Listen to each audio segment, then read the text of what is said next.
जय हिंद साथियों, स्वागत है आपका अपने YouTube चैनल स्टडी विथ उदय में। तो दोस्तों, आप कैसे हैं? आशा करता हूं कि आप बहुत अच्छे होंगे और अपने एग्जाम की तैयारी कर रहे होंगे।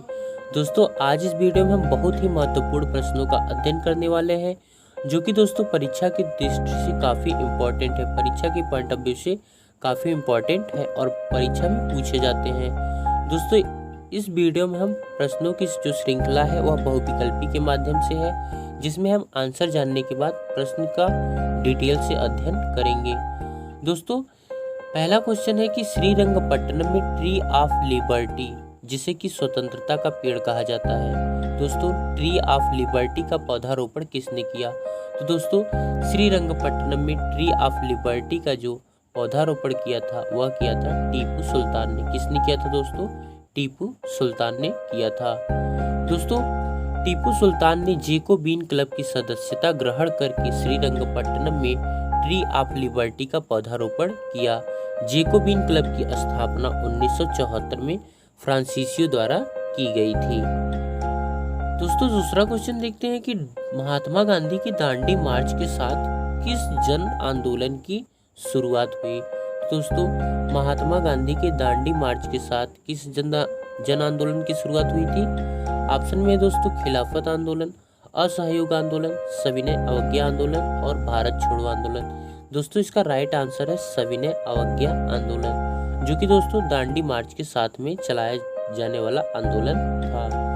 दोस्तों, दांडी मार्च अथवा नमक सत्याग्रह की शुरुआत 12 मार्च 1930 को साबरमती आश्रम से हुई। 6 अप्रैल को यात्रा पूरी होने पर गांधी जी ने दांडी नामक स्थान पर नमक बनाकर ब्रिटिश कानून को तोड़ा था। दोस्तों, यह आंदोलन ब्रिटिश सरकार की आबकारी नीति की विरुद्ध था और ब्रिटिश सरकार द्वारा नमक के उत्पादन पर कर लगाया गया था। दोस्तों, अगला क्वेश्चन देखते हैं हम कि भारत में लैंड होल्डर्स सोसाइटी की स्थापना किस वर्ष की गई थी? दोस्तों, भारत में लैंड होल्डर्स सोसाइटी की जो स्थापना की गई थी यह दोस्तों 1838 में किया गया था। कब किया गया था? 1838 में किया गया था। दोस्तों, 1838 में कलकत्ता में लैंड होल्डर्स सोसाइटी की स्थापना की गई। इसका उद्देश्य भूस्वामियों द्वारा अपनी जमीन रक्षा करना व सरकार के प्रयासों को कानूनी माध्यम से विफल करना था। दोस्तों, कलकत्ता किस नदी के किनारे है? आपको कमेंट बॉक्स में बताना है। आगे दोस्तों देखते हैं कि महात्मा गांधी से पहले निष्क्रिय प्रतिरोध के सिद्धांत का उपयोग किसने किया था? दोस्तों, महात्मा गांधी से पहले निष्क्रिय प्रतिरोध का जो सिद्धांत का पालन किया था वो किया था दोस्तों बाल गंगाधर तिलक ने। किसने किया था दोस्तों? बाल गंगाधर तिलक ने किया था। क्या है दोस्तों क्वेश्चन कि निष्क्रिय प्रतिरोध के सिद्धांत को महात्मा गांधी से पहले किसने यूज किया था? तो दोस्तों बाल गंगाधर तिलक ने किया था। महात्मा गांधी से पहले निष्क्रिय प्रतिरोध के सिद्धांत का उपयोग बाल गंगाधर तिलक ने 1896 में किया था। 1896 के अकाल के बाद बाल गंगाधर तिलक ने लगान न देने के लिए अभियान चलाया। लगान न देने से यह सीधे तौर पर सरकार की आज्ञा का उल्लंघन था। दोस्तों, अगला क्वेश्चन देखते हैं कि 34 बिंदुओं वाला प्रस्ताव किस सम्मेलन में पारित किया गया? दोस्तों, 34 बिंदुओं वाला प्रस्ताव किस सम्मेलन में पारित किया गया? जिसके द्वारा आजाद हिंद फौज को इंडियन इंडिपेंडेंस लीग का अधीनस्थ बनाया गया।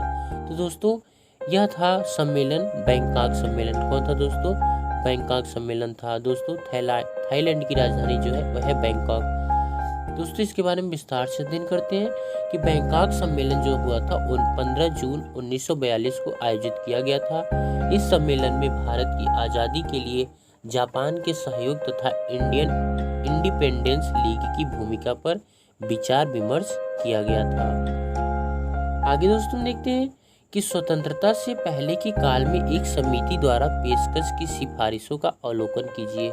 पहला है दोस्तों कि अल्पकालीन उपाय, जिसमें कि 40,000 की जनसंख्या पर एक प्राथमिक चिकित्सा केंद्र, 30 बेड और 3 उप केंद्र तथा 2 मेडिकल ऑफिसर।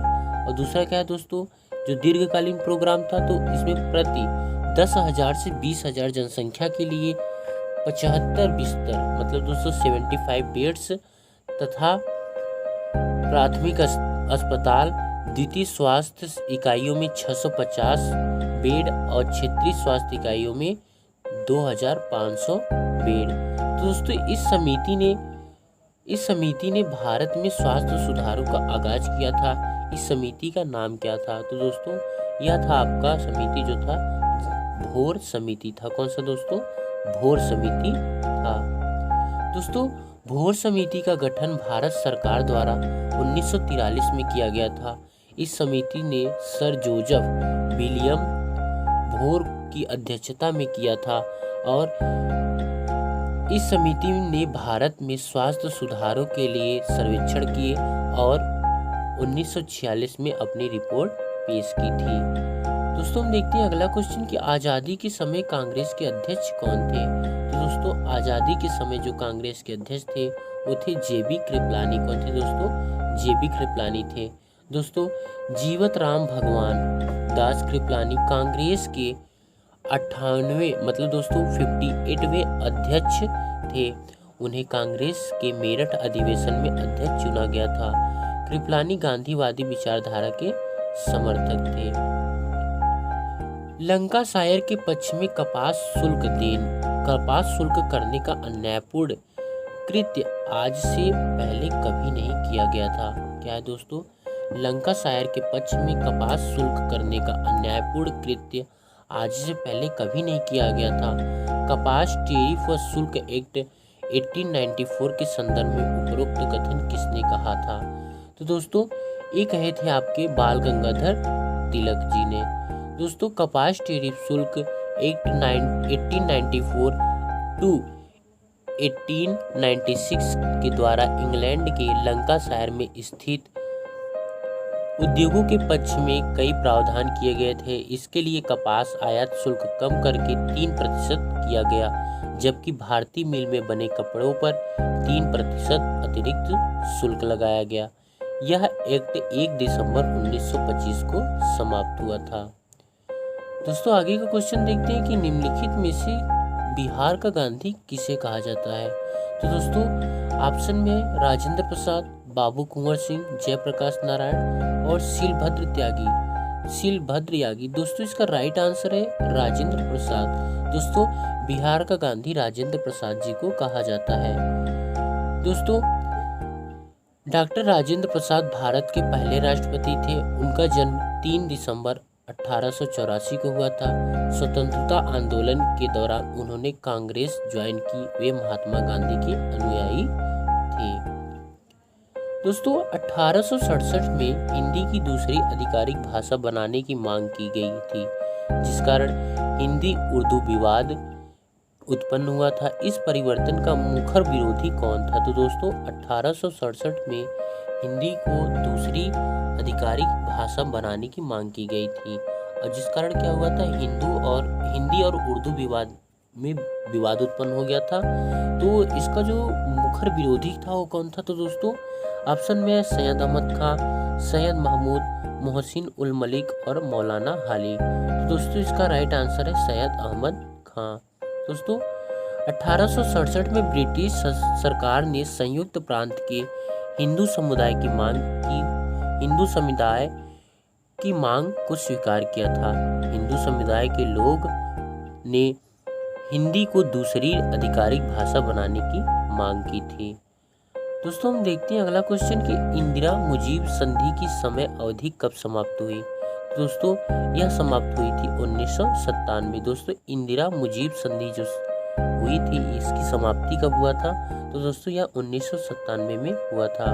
दोस्तों इंदिरा मुजीब 25 वर्षीय संधि पर 19 मार्च 1972 को तत्कालीन प्रधानमंत्री इंदिरा गांधी व बांग्लादेशी प्रधानमंत्री शेख मुजीबुर रहमान ने हस्ताक्षर किए थे। इस संधि पर हस्ताक्षर बांग्लादेश के जन्म के कुछ समय बाद दोनों देशों में द्विपक्षीय संबंध स्थापित करने के उद्देश्य से किए गए थे। आगे दोस्तों देखते हैं कि भारत की सबसे पुरानी trade union all India trade union Congress की स्थापना किस वर्ष की गई थी? तो दोस्तों भारत का जो सबसे पुराना ट्रेड यूनियन है all India trade union Congress, इसकी स्थापना दोस्तों 1920 में की गई थी। कब की गई थी? 1920 में की गई थी। दोस्तों all India trade union Congress की स्थापना 31 अक्टूबर 1920 को बॉम्बे में की गई थी। लाला लाजपत राय इस संगठन के पहले अध्यक्ष थे। आगे दोस्तों देखते हैं कि भारत ने महाकाली संधि किस देश के साथ किया था। तो दोस्तों भारत ने जो महाकाली संधि किया था यह नेपाल देश के साथ किया था। किसके साथ किया था? नेपाल देश के साथ किया था।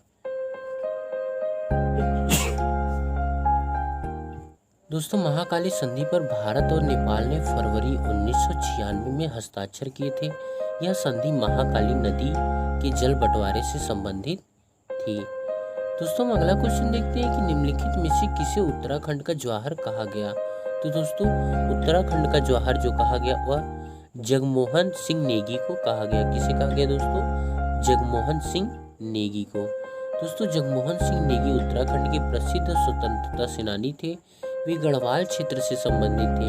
उनका जन्म 5 जुलाई 1905 को उत्तराखंड की पौड़ी गढ़वाल में हुआ था।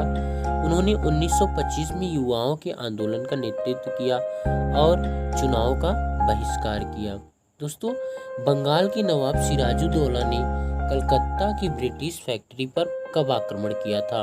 तो दोस्तों बंगाल के नवाब सिराजुद्दौला ने जो कलकत्ता की ब्रिटिश फैक्ट्री पर आक्रमण किया था वह दोस्तों 1756 में किया था। कब किया था? 1756 में। दोस्तों इस हमले के बाद अंग्रेजों और सिराजुद्दौला के बीच 1757 में प्लासी की लड़ाई लड़ी गई और दोस्तों जिसमें अंग्रेजों का नेतृत्व रॉबर्ट क्लाइव ने किया था। और इस लड़ाई के बाद भारत में अंग्रेजों ने अपना आधिपत्य शुरू कर दिया था। दोस्तों माना भी जाता है कि प्लासी के युद्ध के होने के बाद ही अंग्रेज अपना आधिपत्य भारत पर शुरू कर दिए थे। प्रत्येक वर्ष भारत और पाकिस्तान किस महीने अपने परमाणु ठिकानों की लिस्ट एक दूसरे से साझा करते हैं। दोस्तों काफी इंपॉर्टेंट क्वेश्चन है कि प्रत्येक वर्ष भारत और पाकिस्तान किस महीने अपना परमाणु ठिकानों का लिस्ट जो होता है वो एक दूसरे से साझा करते हैं। तो दोस्तों वो महीना है आपका जनवरी। कौन है दोस्तों? जनवरी है। भारत और पाकिस्तान द्वारा 31 दिसंबर 1988 को परमाणु अप्रसार संधि पर हस्ताक्षर किए गए थे। तत्पश्चात प्रत्येक वर्ष जनवरी माह में दोनों देश अपनी परमाणु ठिकानों की सूची एक दूसरे के साथ साझा करते हैं। दोस्तों 19 नंबर क्वेश्चन देखते हैं कि निम्नलिखित में से किस वस्तु के उपयोग डच इंडोनेशिया में कपास के लिए वस्तु विनिमय के लिए करना चाहते थे। तो दोस्तों ऐसा कौन सा वस्तु था जिसके लिए डच जो थे इंडोनेशिया में कपास के लिए वस्तु विनिमय करना चाहते थे। तो दोस्तों वह था मिर्च व मसाला। क्या था दोस्तों? मिर्च व मसाला था।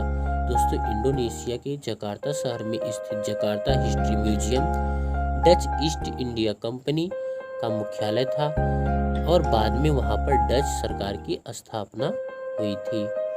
दोस्तों लास्ट क्वेश्चन देखते हैं हम कि निम्नलिखित में से कांग्रेस के किस अधिवेशन में कांग्रेस का विभाजन 2 भागों में हुआ था। तो दोस्तों कांग्रेस के कौन से अधिवेशन में कांग्रेस का विभाजन 2 भागों में हुआ था। तो दोस्तों वह अधिवेशन था सूरत अधिवेशन। दोस्तों भारतीय राष्ट्रीय कांग्रेस का विभाजन 1907 में सूरत अधिवेशन में हुआ था। पहले यह अधिवेशन नागपुर में आयोजित किया जाना था।